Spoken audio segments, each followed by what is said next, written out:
নমস্কাৰ মই উৎপল। মুখ্যমন্ত্ৰী হিমন্ত বিশ্ব শৰ্মাই নাজানে কাৰ্বি আংলং ডিমা হাছাওৰ কথা। কাৰ্বি আংলং ডিমা হাছাওৰ ৰাজপথৰে যোৱা অবৈধ কয়লাৰ গাড়ী নেদেখে হিমন্ত বিশ্ব শৰ্মাৰ পুলিচ প্ৰশাসনে। নিজৰ হাংগুপাংগুক বচাবলৈ অদ্ভুত যুক্তি মুখ্যমন্ত্ৰী হিমন্ত বিশ্ব শৰ্মাৰ। ডিমা হাছাওৰ বিজেপি CM দেৱলাল গাৰ্লুছাৰ পত্নীয়ে চলোৱা অবৈধ কয়লা খনিত জীৱন্তে সমাধি ঘটিল 10 জনতকৈ ওপৰৰ শ্ৰমিকৰ। সুপ্ৰিম কোৰ্টে বন্ধ কৰি থোৱাৰ পাছতো কোনো অনুমতি অবিহনেই দেৱলালৰ পত্নী কণিকা হুজাইৰ নেতৃত্বত অবৈধ খনন চলি আছিল ডিমা হাছাওৰ এই কয়লা খনিটোত। সোমবাৰে সংঘটিত এই শোকাবহ ঘটনাটো পোহৰলৈ নহা হলে হয়তো কেতিয়াও পোহৰলৈ নাহিলহেঁতেন ৰাজ্যত দিছপুৰৰ আশীৰ্বাদত চলি থকা এই অবৈধ কয়লা সৰবৰাহৰ কথা। কিন্তু আচৰিত ধৰণেৰে এই ঘটনা সংঘটিত হোৱাৰ পাছত এই কয়লা খনিত অবৈধ খনন চলাই থকা মূল মালিক কণিকা নাৰ্জাৰীৰ ওপৰত এই মুহূৰ্তলৈকে কোনো ব্যৱস্থা গ্ৰহণ কৰা নাই হিমন্ত বিশ্ব শৰ্মা চৰকাৰে। ওলোটাই সেই খনিটোত কাম কৰি থকা এজন কৰ্মচাৰী প্ৰনুজ নুনিছাক গ্ৰেপ্তাৰ কৰিছে আৰক্ষীয়ে। আৰু প্ৰনুজ নুনিছাক গ্ৰেপ্তাৰ কৰিয়ে সমগ্ৰ বিষয়টো থাপি থুপি থব খুজিছে হিমন্ত বিশ্ব শৰ্মা চৰকাৰ আৰু প্ৰশাসনে। এই সন্দৰ্ভত মুখ্যমন্ত্ৰী হিমন্ত বিশ্ব শৰ্মাক সাংবাদিকে যেতিয়া প্ৰশ্ন সুধিলে তেতিয়া কি উত্তৰ দিলে মুখ্যমন্ত্ৰীয়ে চাই লওক।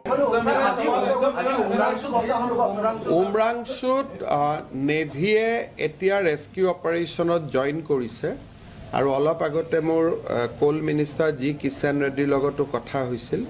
কালিৰ পৰা কোল ইণ্ডিয়াৰ টিমেও ৰেস্কিউত জইন কৰিব। 100 ফুটলৈকে পানী সোমাই আছে। এতিয়া তেওঁলোকে প্ৰথমতে পানীৰ মাজেদিয়ে ৰেস্কিউ কৰিব পাৰে নেকি চালে।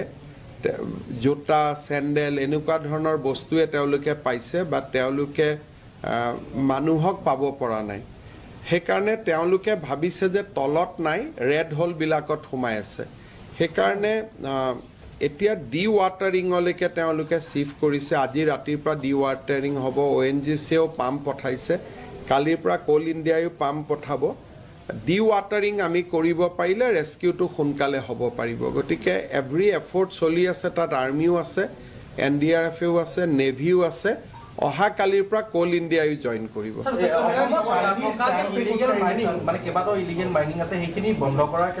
চক আপোনালোকে জানে যে ডিমা হাছাও এখন স্বায়ত্তশাসিত পৰিষদ আৰু BTR ডিমা হাছাও বা কাৰ্বি আংলঙত অসম গভৰ্ণমেণ্টৰ ৰেষ্ট্ৰিকশ্যন আছে, লিমিটেশ্যন আছে। গতিকে কি পৰিৱেশত তাক কোনে অনুমতি দিছে, লিগেল ইলিগেল, এইখিনি মই পুলিচক চাব দিছোঁ। কিন্তু ডিমা হাছাওত বা কাৰ্বি আংলঙত বা BTRত আমি কিবা এটা ইচ্ছা কৰিলে আমি কৰিব নোৱাৰোঁ। আমাৰ সীমাবদ্ধতা আছে। গতিকে আমি অলপ চাই লওঁ বস্তুটোৰ বেকগ্ৰাউণ্ডটো কি। मेरा सवाल है कि लाइक आपने सबको नॉर्थ ईस्ट में वो बुला रहे हैं, इसमें काफी नॉर्थ ईस्ट में नहीं, मैं असम में बुला रहा हूँ। तो असम में आप এয়া হল মুখ্যমন্ত্ৰীৰ উত্তৰ। হিমন্ত বিশ্ব শৰ্মাৰ এই দায়খৰা স্বভাৱৰ বাবে প্ৰাণ গ'ল 15 জনকৈ শ্ৰমিকৰ। মুখ্যমন্ত্ৰীয়ে স্পষ্টকৈ কৈছে যে কাৰ্বি আংলং ডিমা হাছাওত কি চলি আছে নাজানে মুখ্যমন্ত্ৰী হিমন্ত বিশ্ব শৰ্মাই। তেন্তে অসমৰ গৃহ বিভাগ আছে কাৰ হাতত? হিমন্ত বিশ্ব শৰ্মা, দেৱলাল গাৰ্লুছা, তুলিৰাম ৰংহাং নে কণিকা হুজাইৰ হাতত? ডিমা হাছাও কাৰ্বি আংলঙত আৰক্ষী প্ৰশাসন কোনে চলায়? হিমন্ত বিশ্ব শৰ্মাই নে আন কোনোবাই? যদি হিমন্ত বিশ্ব শৰ্মা চৰকাৰে ডিমা হাছাওত চলি থকা এই অবৈধ কয়লা খননৰ কথা নাজানে বা চৰকাৰৰ চকুত ধূলি দি এই খনন কাৰ্য চলি আছিল তেন্তে এতিয়ালৈকে সেই ঠাইৰ DC SP কিয় নিলম্বন কৰা নাই হিমন্ত বিশ্ব শৰ্মাৰ গৃহ বিভাগে? এই অবৈধ খনন চলি থাকোঁতে কলৈ গৈছিল হিমন্ত বিশ্ব শৰ্মাৰ DC SP? ৰাস্তাৰে দৈনিক শ শ অবৈধ কয়লা ভৰ্তি গাড়ী গৈ থাকোঁতে কিয় দেখা নাছিল পুলিচ প্ৰশাসনে? আৰু এনে এক বৃহৎ কৰুণ ঘটনা ঘটাৰ পাছতো আৰু সমগ্ৰ অবৈধ খনন কাৰ্য পোহৰলৈ অহাৰ পাছতো এতিয়ালৈকে কিয় গ্ৰেপ্তাৰ কৰা নাই মূল অভিযুক্ত?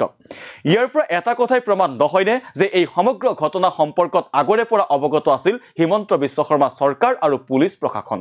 যদি চৰকাৰ অৱগত নাছিল তেন্তে DC SPক এতিয়ালৈকে কিয় আঁতৰোৱা নহল বুলি প্ৰশ্ন তুলিলে বিধায়ক অখিল গগৈয়ে। ইতিমধ্যে অসমৰ মুখ্যমন্ত্ৰীয়ে ঘোষণাই কৰি দিছে যে এই খননটো আছিলে, কয়লা খননটো আছিলে অবৈধ। তো অবৈধ কয়লা খনন কৰা এই কাৰবাৰটো ডেফিনেটলি মই ভাবোঁ যে এতিয়া চিভিয়াৰ তদন্ত কৰাৰ বাহিৰে একো বিকল্প নাই। যদি চৰকাৰখনে এই অবৈধ কেলেংকাৰীত জড়িত নাছিলে তেতিয়াহ'লে নিশ্চিতভাৱে লগে লগে এৰেষ্ট কৰি দিলেহেঁতেন অপৰাধীবিলাকক। কিন্তু এতিয়া আমি দেখিবলৈ পাইছোঁ যে নাই, সেইটো কৰা নাই। বৰং তেওঁলোকক ৰক্ষণাবেক্ষণ দিব কৈছে। আমি দেখিছোঁ যে এনচি হিলছৰ ৰাইজে প্ৰতিবাদ সাব্যস্ত কৰিছে যে CMৰ পত্নীয়ে নিজেই এই অবৈধ খননত জড়িত। তেওঁৰে খাদ আছিলে এইটো।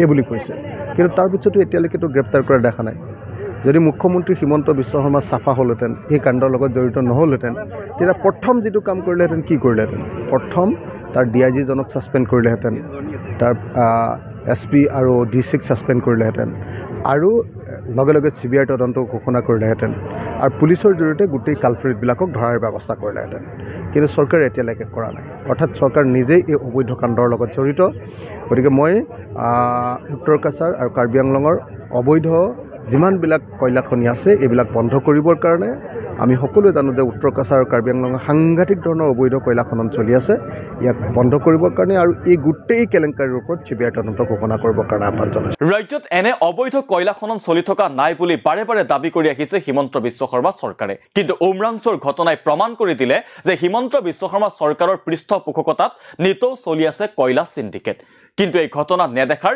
ধৃতৰাষ্ট্ৰৰ ভাও ধৰিছে হিমন্ত বিশ্ব শৰ্মাই কালি এক সংবাদমেলত মন্ত্ৰী ৰঞ্জিত দাসক এই সন্দৰ্ভত প্ৰশ্ন সোধোতে চাওক কেনেদৰে সংবাদমেল এৰি পলাল ৰঞ্জিত দাস